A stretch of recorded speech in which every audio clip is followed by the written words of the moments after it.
Yeah, pause YouTube. 6fthax here. Have for you guys today a pretty fun and new Wi-Fi battle I had against Scep. I don't think he uploads, but if he does, let me know your channel, dog. I'll make sure to leave it down in the description below. But two quick things before I get into the actual battle. First off, no Pokemon 4 Glory this week, just because Kyle, my opponent, the creator of P4G and the homie in the Soul Link, has been really busy with personal life stuff, so we decided to push that battle back to the bye week between weeks 8 and 9. So I guess we just got an early bye week. And second thing, we hit 19,000 subscribers, which is so awesome, man. Thank you everybody for all your constant support. 1,000 away from 20K, hopefully before the end of the month. And then 50K is looking a little bit far, but hopefully we can make it there, especially with the release of Ultra Sun and Moon coming out very, very soon as well. So really thankful for you guys, and thank you for all of you watching and supporting me. The battle's already got started, so this is a pretty cool team. I don't remember where I got this team. I want to say I got it off the forum, so if I can find it, I'll try and link it down below.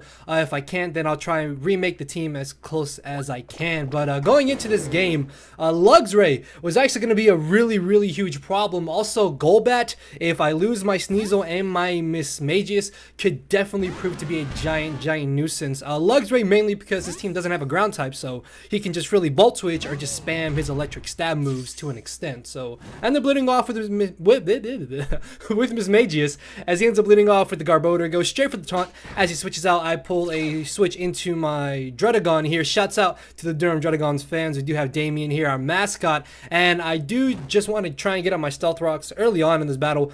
This way I can hopefully pressure him to try and defog sooner than he would like to, and if he doesn't want to defog right away, I can start getting that little bit of chip damage on the rest of his team. As it turns out that he's got a Flame Orb Guts Hariyama, which is actually kind of terrifying, because if I lose my Garbodor, I have literally nothing that can safely switch in to that monster, especially if it's Adamant Max attack, which it should be if it is Guts. But either way, do get on my rocks here as he brings in the Glaceon. I'm going to switch directly into my Slowking, which chews up the Shadow Ball, which actually still does a really solid amount of damage. I was borderline thinking that this was Specs Sylveon, not Sylveon, but Specs Glaceon, because I'm Assault Vest Slowking. Assault Vest Slowking has a whole lot of special defense, so thinking that he was locked into the Shadow Ball, I decided to hard switch directly into my Sneasel, but he catches me completely off guard, and it turns out that he's Z-move, and I'm guessing he's just modest max special attack. Why do I keep thinking this is Sylveon? The fuck? Glaceon, I guess because it sounds so familiar, and I don't think I've ever faced a Sylveon, a Glaceon yet in 7th gen. So, thinking that he would just go for the Shadow Ball, I try to switch into my Sneasel here, but he goes for the Z move, does about 90% to me. Thankfully, I'm able to live that, and then I can safely go for the knockoff here. I guess in hindsight, what I could have also done was gone for the Icicle Crash. That probably would have done a little bit more damage, and then that also would have given me the chance to potentially flinch him, but the knockoff is going to put him in range of where the Future Sight from my Slowking will be able to knock him out, so that's really good for me. As on the double down, I'm going to bring back in my Miss Magius, because this team does not like spikes being up against it, so I mainly thought that he would try to bring back in the Garbodor. That way I could hopefully go straight for the taunt against him, and then just stop him from potentially spike stacking me. But he actually ends up bringing in the Luxray, and I don't want to waste my Z move, and I don't want to risk him potentially being scarfed, so I'm going to switch into my Garbodor in hopes that he was just going to go for a Wild Charge, but he actually ends up going for the Volt Switch. Again, literally has no drawback in doing that, because again, this team doesn't have a ground type, which is one giant flaw, which was actually really annoying in this matchup. Also, I apologize, my Mons aren't nicknamed. I think this was like a really old team anyways. Either way though, in comes the Golbat, very positive. He's just gonna go for the defog since he really loses nothing in doing so. Plus, even if I had the Rock Blast on Garbodor, I'm not really gonna be doing too much damage to a physically defensive Golbat. So I'm just gonna fire off a Scald here in hopes that maybe he would stay in, just scouting out to see what I wanted to do. I guess in hindsight, I could have probably gone for the Future Side, but either way, I am able to get off a little bit of chip damage on the incoming Claw, and expecting him to either go for a Dark Pulse or go for a Water Pulse, potentially predicting me to switch out and not going straight for the Ice Beam, I hard switch directly into my Virizion, which you would think the Justified boost is really good for me, but this Virizion is actually a Calm Mind specially offensive set as opposed to a physically offensive Swordsdance set, so I can't even take advantage of the Dark Pulse boost. So what I'm going to do is pull a double switch out here, expecting him to bring in his Golbat, and luckily that is exactly what happens,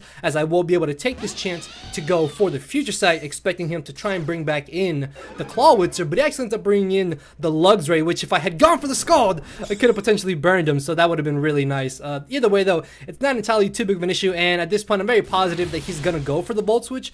Him going straight for the Wild Charge just invites me to bring in my Druddigon and wear him down with Rough Skin and Rocky Helmet, not to mention I also have Rocky Helmet on my Garbodor, so that's even more chip damage he's going to be taking. So I can be aggressive here, stay in, predict the Volt Switch, and go for the Scald and catch whatever he does want to decide to bring in. As I do catch the incoming Clawitzer, I make a really ballsy play here and actually stay in, expecting him to predict me to switch out again, because a modest Choice Specs Dark Pulse actually knocks out Slowking at the range of HP that I'm at, if I remember the calc correctly. So if he had gone for the Dark Pulse there, he would have potentially knocked me out, but at the same time, if he had Dark Pulse and I had switched out back into my Virizion, it would have made his turn completely useless to him.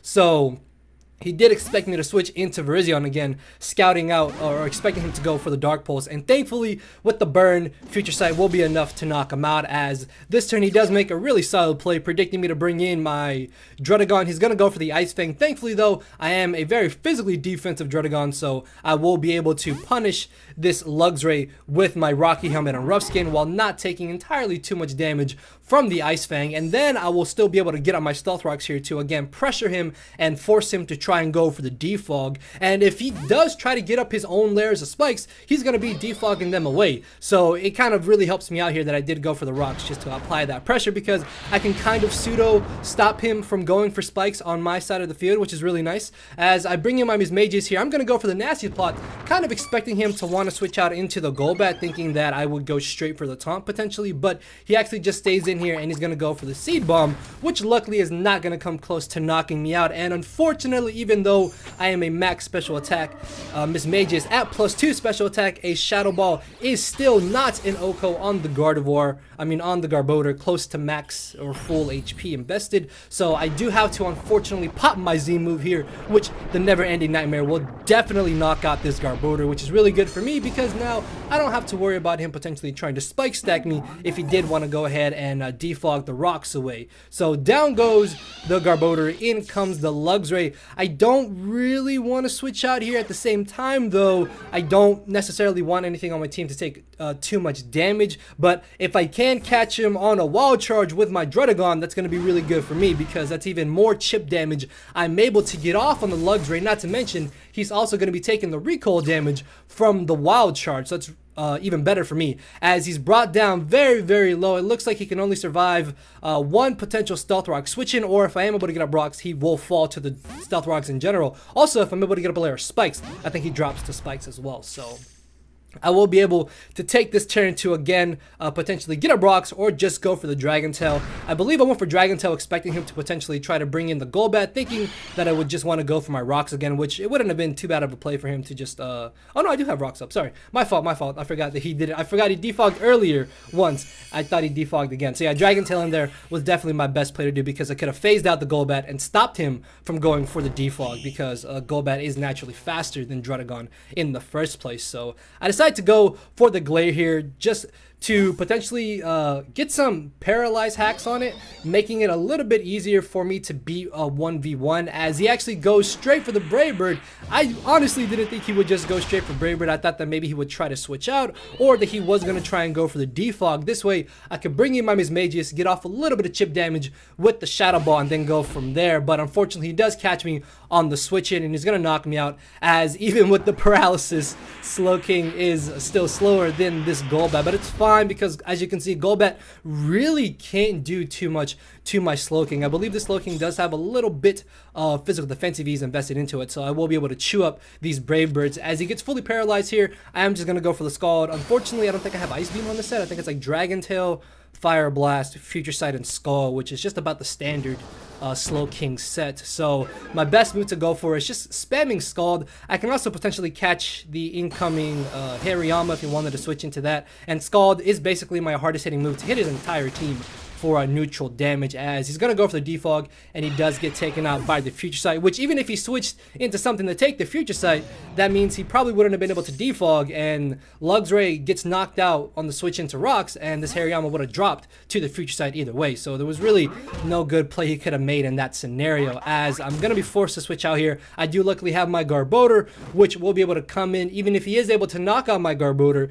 he's still going to be taking the Rocky Helmet recoil damage, and he's going to be taking Aftermath damage, which will guarantee me knocking out this Hariyama. Even if for some reason that wasn't enough, he was definitely in range of where Burn would have knocked him out. So it is going to be a double down here, but at this point his last mon is going to be the Luxray, which is not going to be able to live rocks and a layer of spikes. If it did live one, it would have fallen to the other. That's mainly why I wanted to get up a layer of spikes there, as opposed to knocking out the Hariyama with my Garbodor. So that is going to be the victory in my favor. So good fun game to Scep. Again, don't know if he uploads or not, but if he does, go check him out. Channel link will be down below when he lets me know what it is. And again, guys, thank you so much for 19,000 subscribers, less than 1,000 away from 20K, and I will hopefully be trying to do a special for 20K. Just got to think of something to do. So yeah, guys, thank you again for all your support. Thank you for all the views, all the likes, all the comments, all the nice rude comments as well. Just thank you, guys. I can't stress it enough. Just thank you so much. So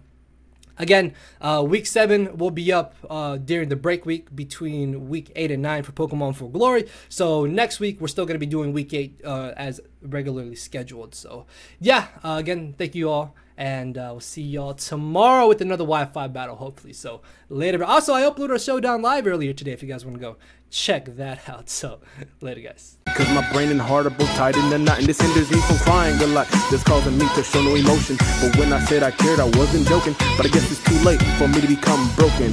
For now, I'm living with no more pain, tears, or hoping. I'm just coasting. Yeah, I said I'm coasting. No more pain, tears, and hoping. For real.